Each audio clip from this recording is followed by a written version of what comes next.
I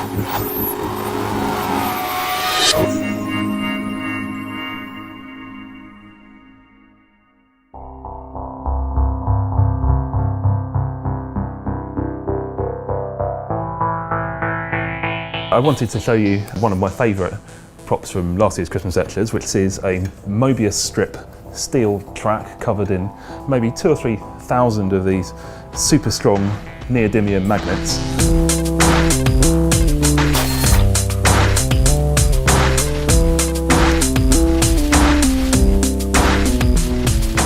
So what I want to show you is how this track is going to interact with one of these.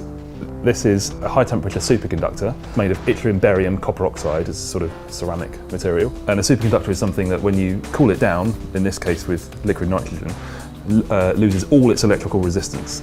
So this leads to some interesting behaviours, which I'm going to show you. And to do that, I'm going to need to hang this thing from the ceiling, which I'll do now.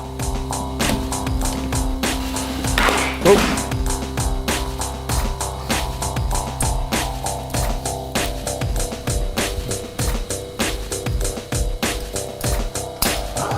So we have one suspended, super strong, neodymium magnetic Mobius strip track. All we need now is some liquid nitrogen. So we're down in one of the labs at the RI. This is where the liquid nitrogen is stored. Right, that'll probably do.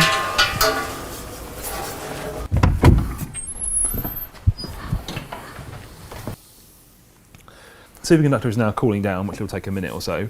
It needs to be cooled down in situ because what I'm trying to get to is to have the superconductor kind of locked into this position. So I need to cool it down in situ above the track. I'm cooling it down past its critical temperature, the temperature at which it will become a superconductor and its electrical resistance will completely disappear, which is about minus 180 degrees. The burger tray is there, maintain a spacing between the superconductor and the track. I mentioned that we're trying to lock it into a specific position, so that is the position that we want it to take up.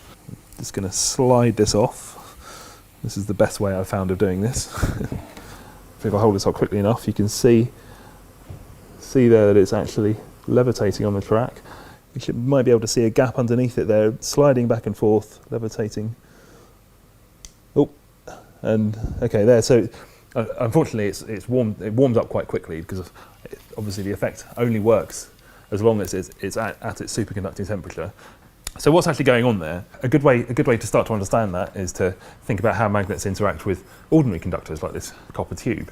So if I just drop this nut through, it falls all the way through very quickly, as you'd expect. If I drop a strong magnet through instead, it takes quite a long time. So the reason that's happening is as the magnet moves through the copper, it induces electric currents in the copper. Those electric currents themselves have their own magnetic field, and that magnetic field will always arrange itself so as to resist the motion that's creating it. And this is the fundamental principle of electromagnetism, that moving magnets near conductors or moving conductors near magnets creates electric currents. Now, because this is not a superconductor, because it has electrical resistance, the currents that are created as the magnet falls through will always tend to die away. So if the magnet were, for instance, to be stopped by the electric currents, those currents would immediately die away and the magnet would start falling again. So what actually happens is it just falls slowly through the tube.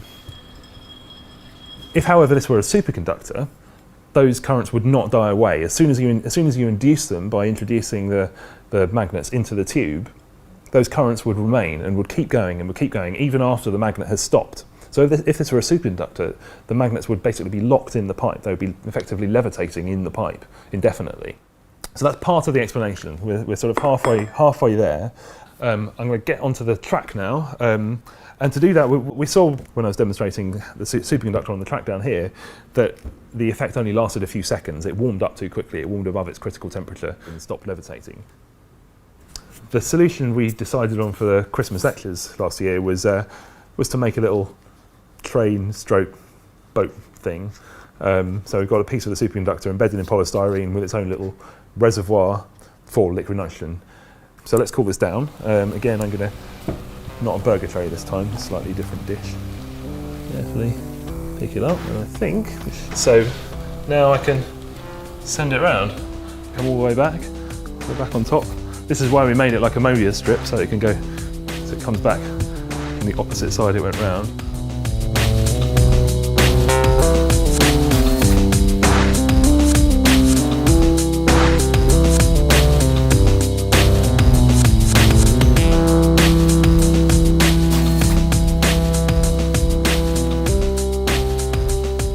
So if I just stop it there, so it's kind of locked into position. So it's not just repelling the magnets and hovering.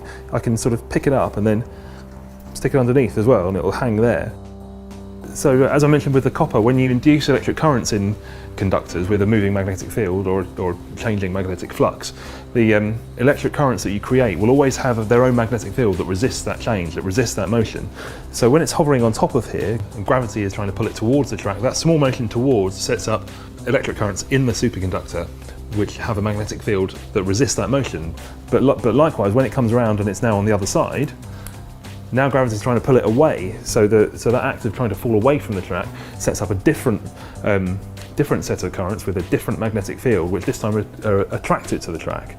So whichever way you try and move it, whether you're trying to move it off to the side, up and down towards the track, away from the track, the superconductor will resist that motion, effectively locking itself into position relative to the track, so that the only direction it can move is the direction in which the magnetic field doesn't change, i.e. along the track.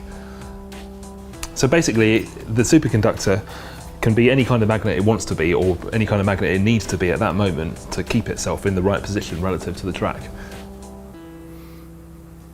So this material was a real breakthrough, and possibly the first step on the way to what might be the holy grail of superconductor research, which would be a superconductor that would operate at room temperature or close to room temperature, at which point we might be able to use them to replace all of the conventional conductors like copper and things that we use in all our electrical applications today. And all of those materials, when they conduct electricity, they do it inefficiently to some extent and waste energy. If we could superconduct in those applications, then that would really change the world.